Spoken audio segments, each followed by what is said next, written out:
Minasan konnichiwa, apa kabar semua? Assalamualaikum warahmatullahi wabarakatuh. Back to Garuda Japan. Hari ini topiknya adalah pembahasan tentang mahasiswa Malaysia yang ikut berdemo untuk menurunkan DPR. Support lah ya, mensupport para mahasiswa dan pelajar yang lagi berdemo. Ini menurut saya fenomena yang sangat menarik yang bisa kita bahas. Sebelumnya kita akan lihat dulu cuplikan video dari perwakilan mahasiswa Malaysia yang berdemo di depan KBRI, ya. Mereka sambil membentangkan bendera One Piece, dan ini menurut saya cukup menarik untuk dibahas, dan saya jamin banyak orang Malaysia juga yang melihat channel ini. Saya akan memberi penjelasan posisi negara Indonesia dan mahasiswa serta pelajar-pelajar Indonesia yang berdemo saat ini. Without further ado, lihat dulu cuplikan ini. Merdeka Mahasiswa. Salam hormat, hari ini wakil gerakan mahasiswa serta masyarakat sivil hadir di hadapan Kedutaan Republik Indonesia. Assalamualaikum warahmatullahi wabarakatuh. Hari ini saya dikabarkan demonstrasi besar-besaran di Indonesia masih berlangsung setelah beberapa hari. Mahasiswa Malaysia turut demo dekat Indonesia sana tu Kau ni apa hal? Kau tak perlu nak campur lah. Alright, udah dilihat kan? Terima kasih buat Mbak tadi supportnya. Saya nggak mau membahas latar belakang mereka melakukan ini. Saya nggak mau suuzon, nggak mau berpikiran negatif. Saya ambil positifnya aja. Begini,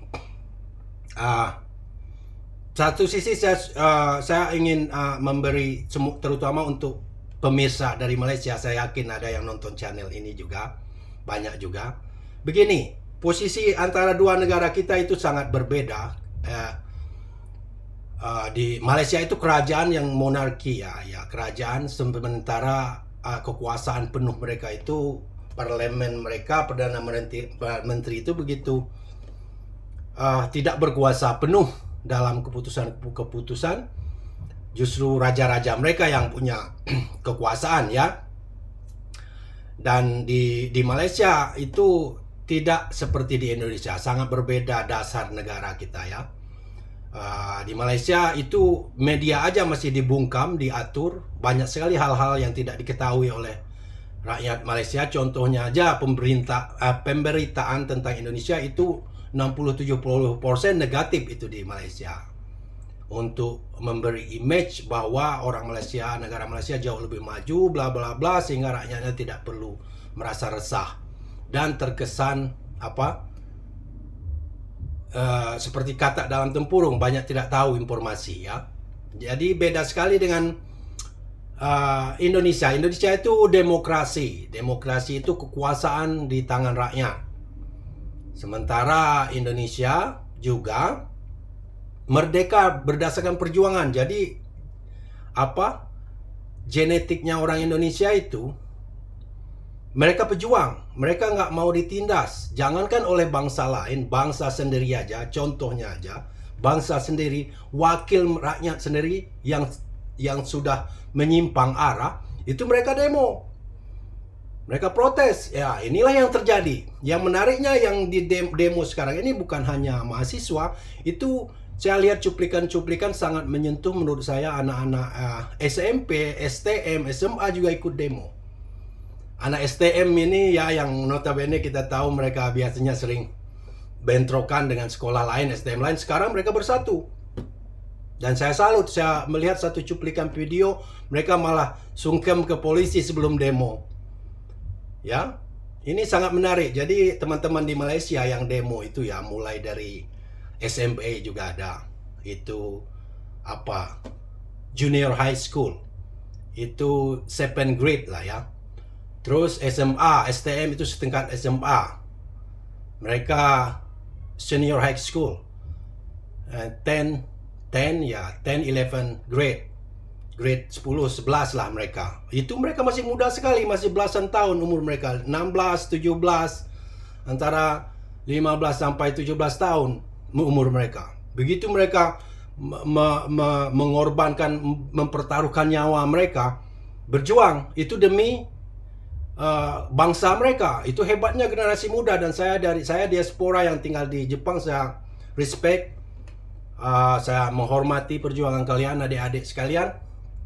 Ya, itu menurut saya sangat luar biasa sekali. Saya mengerti perasaan ibu-ibu mereka di rumah pasti sangat cemas ya. Kita doakan aja demonya sukses, tidak anarkis, dan adik-adik ini pulang ke rumah mereka dengan selamat. Dan ada saya baca di beberapa media, mereka justru demo karena guru mereka dilecehkan. Karena ada pernyataan dari Bu Sri kalau nggak salah yang ngomong guru itu bebannya negara.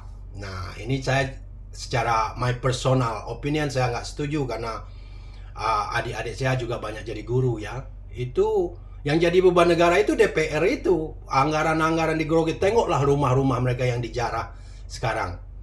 Rumah-rumah mereka luar biasa. Saroni punya sport car, punya kolam renang di dalam rumah mereka, swimming pool, kan gila. Rumah Eko yang tiang-tiangnya kayak istana. Itu dapat dari mana? Itu yang beban negara. Pejabat-pejabat yang nggak jelas itu, anggaran-anggaran yang nggak jelas, triliunan nggak jelas anggarannya. Itu yang jadi beban guru-guru. Guru-guru itu berapa? Ada yang gajinya 350.000, apa itu? Sementara DPR ini gaji 3 juta mereka anggap nggak ada. Ada yang ngomong uya-kuya ya, nggak salah yang ngomong itu. Dia pikir gaji 3 juta besar ya, itu nggak cukup buat bensin.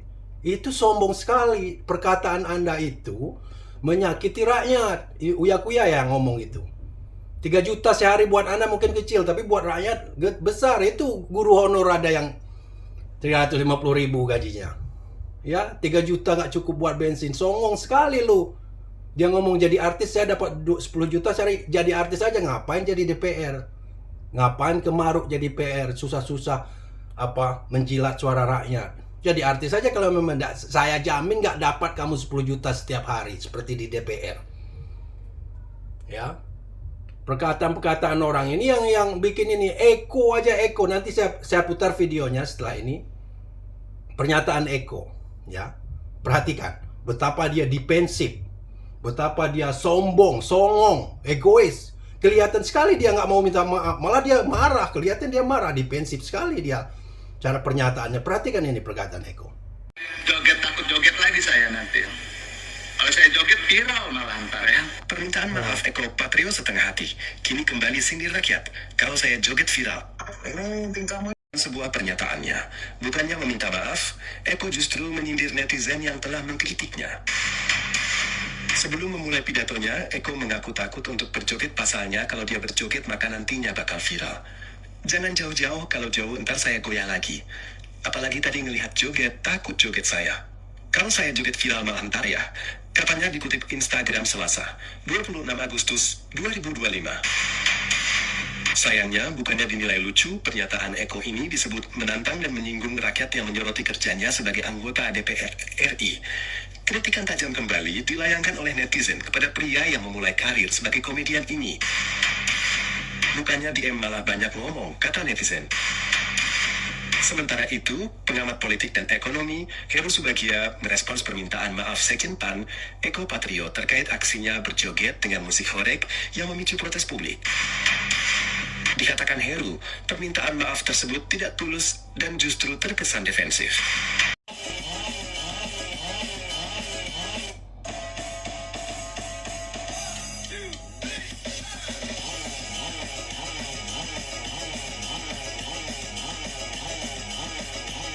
Patung Iron Man sudah berhasil dibawa.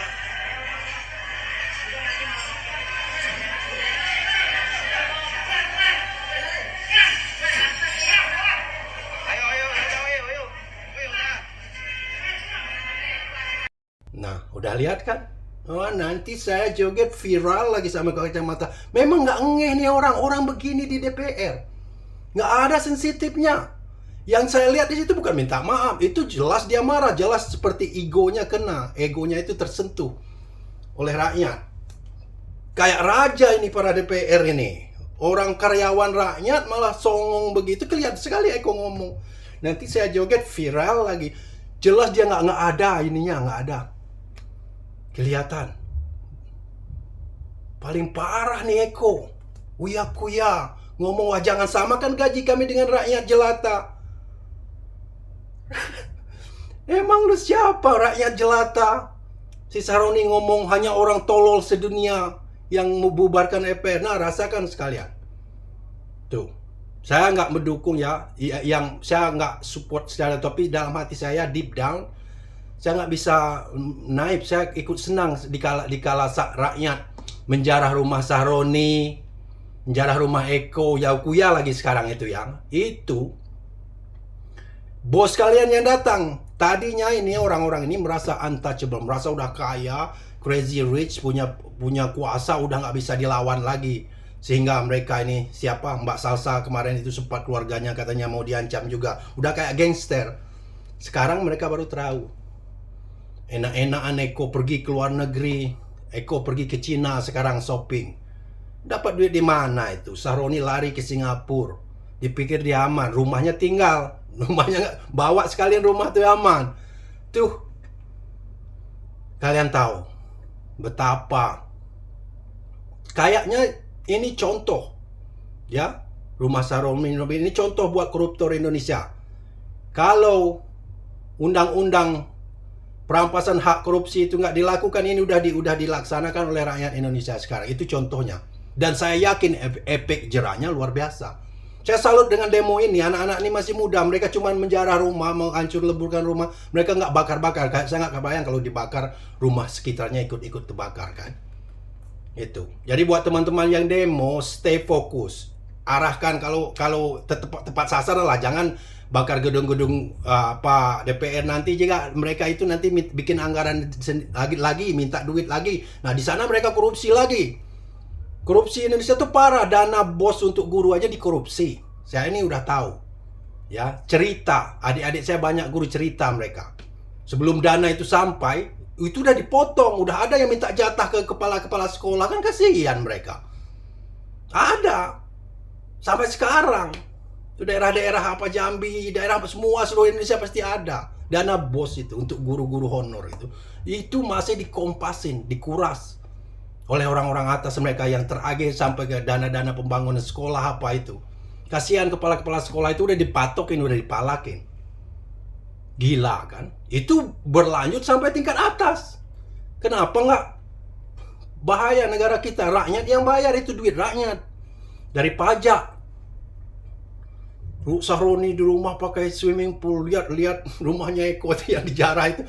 Tiangnya kayak tiang-tiang istana begitu. Mana? Uya-kuya ngomong songong 3 juta tuh nggak cukup uang bensin. Itu perkataan Anda itu udah nggak mencerminkan Anda pintar. Pernyataan-pernyataan mereka ini, statement mereka ini menyakiti hati rakyat. Gaji guru honor 350 ribu, lu ngomong 3 juta sehari itu nggak habis buat bensin, kan gila. Di mana otak? Di mana hati nurani kalian? Ya. Nah, untuk Pak Prabowo ini imbauan saya juga, ini kayaknya jarah ini cocok lah untuk efek jerah para koruptor. Ini rumah-rumah koruptor itu maunya dijarah begini biar dia tahu rasa. Kenapa? Karena pemerintah dengan DPR gagal melaksanakan, menetapkan undang-undang ini. Makanya rakyat, saya ingat pidato Pak Prabowo ngomong, sadarlah kalian, nanti kalau rakyat marah, rakyat yang bertindak. Nah ini kenyataannya. Undang-undang perampasan harta koruptor udah dilaksanakan oleh para pendemo ini. Saya respect, ini contohnya. Saya yakin nggak ada berani orang korupsi lagi kalau begini. Didatangi rumah koruptor itu, jarah mereka semua ada itu. Baru mereka tahu, sadar. Itu rasanya menjarah hak milik orang lain. Karmanya. Kenapa? Karena pemerintah gagal ini ya. Saya sangat, secara pribadi saya suka dengan Pak Prabowo. Kepemimpinan beliau, politik beliau. Tapi karena beliau ini udah mungkin dibesarkan dan udah merasakan asam garamnya masa-masa susah, masa peperangan, jadi beliau agak soft ya. Beliau ngomong, saya pernah melihat pidato beliau waktu hadir di forum di Rusia, dia selalu ngomong negotiation. Maksudnya bisa bijak, sehingga mereka dengan ambalatnya ngomong ngajak kerjasama Malaysia, begitu dia mau negotiation. Tapi ini ada, menurut saya nih ya Pak Presiden, ada saatnya Pak Presidennya terhormat yang saya cintai, walaupun saya diaspora, ada saatnya kita nggak perlu lagi negosiasi. Dalam situasi saat ini genting-genting ini, ada saatnya kita nggak butuh lagi negosiasi. Ya, negosiasi itu udah nggak jalan, udah nggak guna. Ada saatnya, banyak itu saatnya bertindak, nggak perlu lagi negosiasi. Ya, nggak semua hal di dunia ini kita negosiasikan. Kalau udah nggak ketemu jalannya, ini seperti kasus DPR ini jelas, udah nggak jelas jalannya, ngapa lagi? Mau negosiasi apa lagi? Mereka jelas nggak punya empati, mereka juga jelas ignorant. Ya, saya juga nanti akan membalas ada YouTuber Malaysia yang siapa namanya itu nanti, yang ikut bikin konten di pemakaman Afan itu ya, ojol yang meninggal itu ya. Buat beliau, mari teman-teman kita doakan Al-Fatihah buat Afan ini, pahlawan demokrasi kita tahun 2025. Semoga keluarga beliau dikuatkan, semoga kita semua pemerintah membantu keluarganya, dan harus kita kawal terus kasus ini. Al-Fatihah buat beliau ya, ini pahlawan demokrasi tahun 2025. Saudara Apan ini yang dilindas polisi, dan ini yang melindas itu harus diproses hukum sekalian dengan pimpinnya yang nyuruh, yang order mereka. Itu kelihatan sekali. Zaman sekarang nggak bisa mau nipu-nipu orang. Zaman semua orang punya handphone, bisa ada record. Nggak, apalagi keadaan waktu demo begitu ya.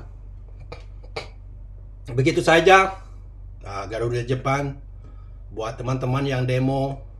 Kami diaspora yang di luar negeri yang masih mencintai Indonesia mengucapkan terima kasih. Stay fokus guys.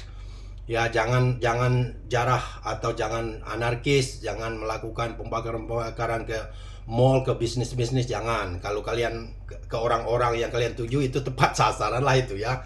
Tapi janganlah ke ras-ras tertentu atau ke pabrik, ke mall, jangan. Itu sakitnya negara kita akan kehilangan banyak hal nanti. Itu dampaknya ke masyarakat juga.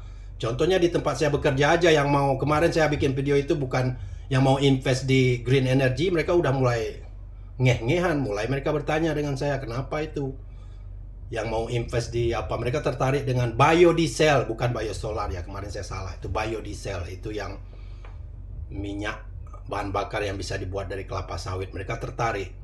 Nah, dalam keadaan ini mereka sedikit was-was ya, wajar aja. Mereka mau investasi miliaran dolar kan. Oke, begitu saja, stay fokus guys. Terima kasih dari kami. Pulang ke rumah selamat ya. Jangan anarkis. Kalau kalian ke rumah-rumah orang yang kalian tuju-tuju itu ya terserah kalian, tapi jangan ke fasilitas umum itu nanti kembali ke anggaran negara, itu duit pajak kita juga yang dipakai. Thank you for watching. Bye bye.